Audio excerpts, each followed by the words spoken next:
चंद्रपुर के कोरपाना और गढ़चांदूर हाईवे पर अवैध गाड़ियों की पार्किंग से कई जाने जा चुकी हैं, पर प्रशासन अभी भी मौन है।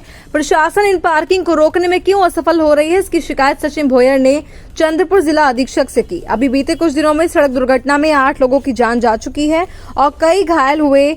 अगर इसके बारे में प्रशासन ध्यान नहीं दिया तो सचिन भोयर ने आंदोलन की चेतावनी दी है। साथ ही साथ रक्षाबंधन के शुभ अवसर पर मनसे की महिलाएं सुदर्शन मुकामा को राखी बांधकर शुभकामनाएं देती नजर आईं। चंद्रपुर से प्रमोद दुबे की रिपोर्ट। आज रक्षाबंधनाचे औचित्य साधत महाराष्ट्र नवनिर्माण सेना चंद्रपूरच्या वतीने माननीय पोलीस अधीक्षक साहेब यांना रस्त्यावर होणाऱ्या जड वाहनाच्या अवैध पार्किंग संदर्भात निवेदन देण्यात आले आहे।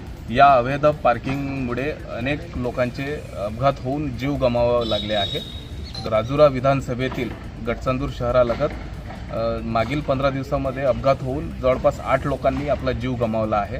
मागील अनेक वर्षापासून या रस्त्यांवर मोठ्या प्रमाणात अवैध वाहने पार्किंग केल्या जात आहे, परंतु पोलीस प्रशासनाचं जिल्हा प्रशासनाचं याच्याकडे कुणाचंही लक्ष नाही। या अवैध पार्किंग संदर्भात मोठ्या प्रमाणात नागरिकांमध्ये रोष आहे आणि कुठलाही विभाग या अवैध पार्किंगवर कारवाई करत नाही। त्याकरिता आज महाराष्ट्र नवनिर्माण सेनेतर्फे निवेदन रक्षाबंधनाच्या औचित्य साधत निवेदन दिले व येणाऱ्या काळात या वाहनांवर कारवाई करा व ही अवैध पार्किंग हटवा या संदर्भाची मागणी आम्ही केली आहे।